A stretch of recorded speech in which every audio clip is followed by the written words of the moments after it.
I was able to help a family solve a cold case murder from 17 years ago.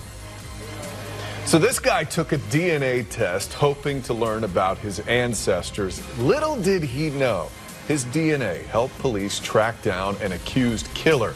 Back in 2001, a gunman murdered a UCF student inside her apartment. And just recently, detectives used a genealogy database to crack that cold case and make an arrest. And tonight, News 6 has uncovered new information about the murder mystery. Investigator Mike DeForest tracked down the man who unknowingly helped police solve the crime.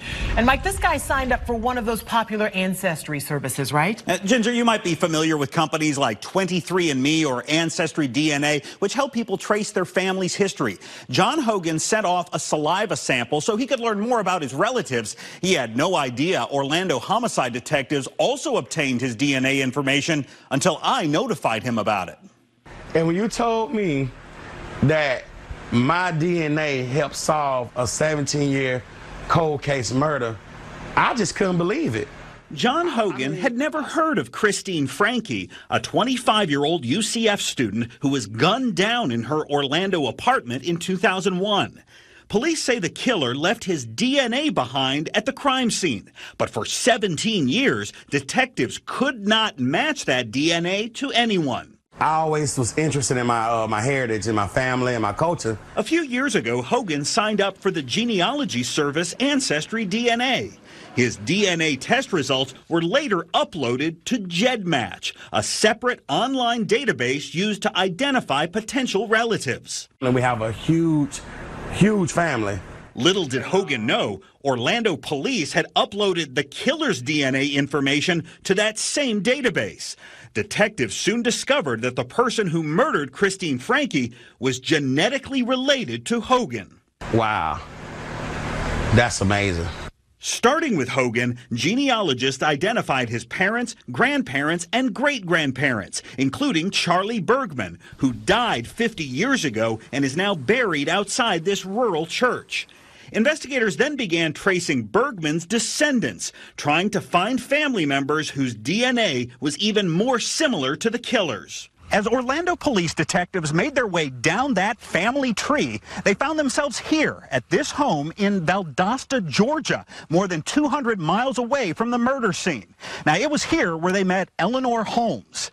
The 79-year-old woman voluntarily gave police a DNA sample. Investigators quickly determined that the killer was likely one of her sons, Reginald or Benjamin. Now, neither of those men were here in Georgia. Nope, they were both living in Orlando. Undercover detectives secretly collected a Gatorade bottle used by Reginald Holmes, but determined the DNA he left on it was not a match. So investigators turned to his brother, who they saw smoking cigars like these. Police say DNA on the cigar tips matched DNA from the crime scene. Soon, Benjamin Holmes was in handcuffs, charged with first-degree murder. Here's his photo. Wow, man. Have you ever seen him before or met him before? No. How does it make you feel that your DNA led to the arrest of your second cousin? If you break the law and if you commit a crime, and in this case it's a murder, you have to stand trial and you're going to have to go to jail. You're going to have to pay the penalty. Benjamin Holmes has pleaded not guilty to the murder. His attorney, Jerry Gurley, claims that police misled Holmes' mother about why they needed her to provide a DNA sample. In court, they plan to vigorously challenge law enforcement's use of that genealogy database.